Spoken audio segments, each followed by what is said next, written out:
పిల్లలు కావాలని మీ కలను నెరవేర్చుకోండి. సంప్రదించండి హెగ్డే ఫెర్టిలిటీ, హైదరాబాద్, తెలంగాణ.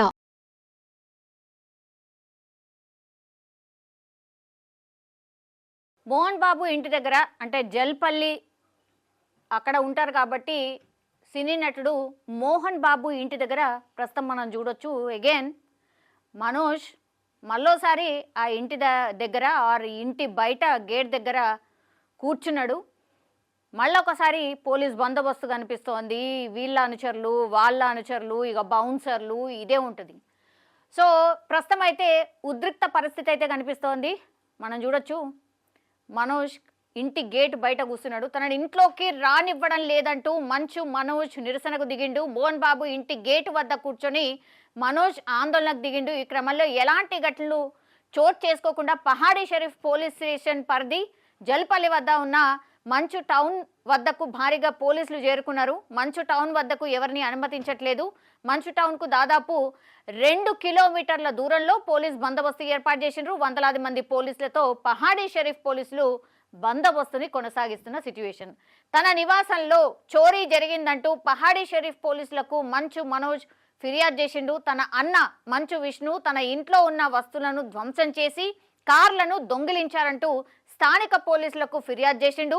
ఫిర్యాదు అనంతరం కార్లను పోలీసులు తిరిగి స్వాధీనం చేసుకున్నారు.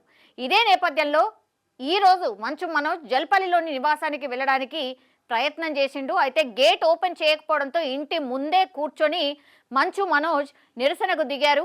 ఈ క్రమంలో ఇంటి వద్ద గొడవలు జరిగే అవకాశం ఉంది అని పోలీసులు భావించారు కాబట్టి ముందస్తు చర్యల్లో భాగంగా అక్కడ భారీ భద్రతని ఏర్పాటు చేశారు. సుమారు 100 మంది పోలీసులు జల్పల్లి నివాసం వద్ద భద్రత కొనసాగిస్తున్నటువంటి సిచ్యువేషన్ అయితే మనకు కనిపిస్తోంది.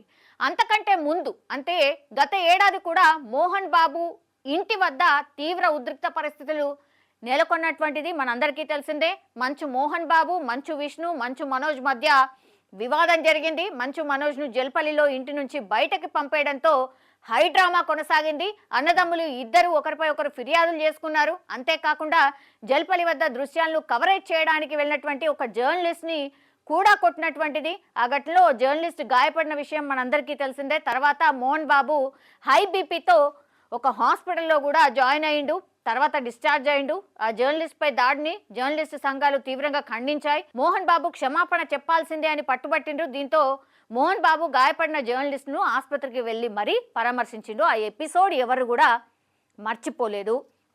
యాక్చువల్లీ ఇవాళ కూడా ఒక రిపోర్టర్ దగ్గర నుంచి మైక్ ని లాగేసుకునే ప్రయత్నం జరిగింది. మైక్ ని ఇట్లా పుష్ చేసిన పరిస్థితి జరిగింది అనేటువంటిది కూడా ఆ విజువల్ అయితే లేదు. బట్ అక్కడ కూడా అగైన్ మళ్ళా ఒక జర్నలిస్ట్ మాట్లాడుతున్నటువంటి క్రమంలో ఆ మైక్ ని పుష్ చేస్తున్నట్టుగా కొంచెం గలాటా జరిగినట్టుగా కూడా మనకున్నటువంటి ఇన్ఫర్మేషన్.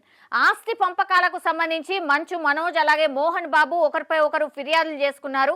జల్పల్లి వద్ద గొడవ అనంతరం మోహన్ బాబు తిరుపతిలో ఉండగా జల్పల్లిలో మంచు మనోజ్ భార్య మౌనిక కూతురుతో కలిసి నివాసం ఉంటున్నారు. ఈ క్రమంలో సీనియర్ సిటిజన్ యాక్ట్ ప్రకారం తన ఆస్తులను స్వాధీనం చేసి ఇవ్వాలని మోహన్ బాబు ఫిర్యాదు చేసిండు.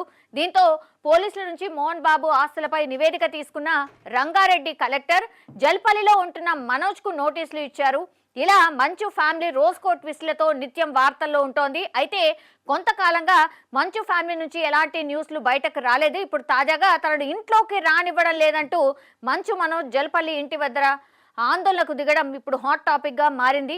ఏం జరుగుతుంది అనేది ఉత్కంఠ సర్వత్రా నెలకొన్నటువంటి సిచ్యువేషన్ అయితే కనిపిస్తోంది. అగైన్ మళ్ళా మంచు మనోజ్ కొంత గ్యాప్ తర్వాత మళ్ళా వాళ్ళ నాన్న ఇంటి దగ్గర బయట గేటు బయట కూర్చున్నటువంటి పరిస్థితి. నన్ను లోపలికి రానివ్వండి, నన్ను లోపలికి ఎలో చెయ్యండి అంటూ ఆందోళనకు దిగినటువంటి పరిస్థితి. ఇది నా ఇల్లు, నేను కూడా అందులో ఉంటాను అనేటువంటిది ఆయన వర్షన్. కాబట్టి నన్ను లోపలికి ఎలో చేయండి అని అంటూ ఆయన గేట్ బయట కూర్చున్నాడు. మనం చూడొచ్చు మళ్ళా ఏం జరుగుతుందో. గతంలో ఒక ఎపిసోడ్ ఆల్రెడీ చూసినాం కాబట్టి అది రిపీట్ కాకుండా ఉండాలి అని అంటే ఆల్రెడీ ఏదో జరగబోతోంది అన్న ఇన్ఫర్మేషన్తోని పోలీసులు పహాడీ షరీఫ్కి సంబంధించిన పోలీసులు అక్కడికి చేరుకోవడం, ఇంటి దగ్గరికి పూర్తిగా పహారా మధ్యలో ఇప్పుడు మనోజ్ కావచ్చు లేదంటే ఆ ఇంటి పరిసరాల్ని మనం చూడొచ్చు. 2 కిలోమీటర్ల బయట వరకు ఎవరిని కూడా అక్కడే ఉంచేసిండ్రు. లోపలికి ఎవరిని అలో చేయట్లేదు.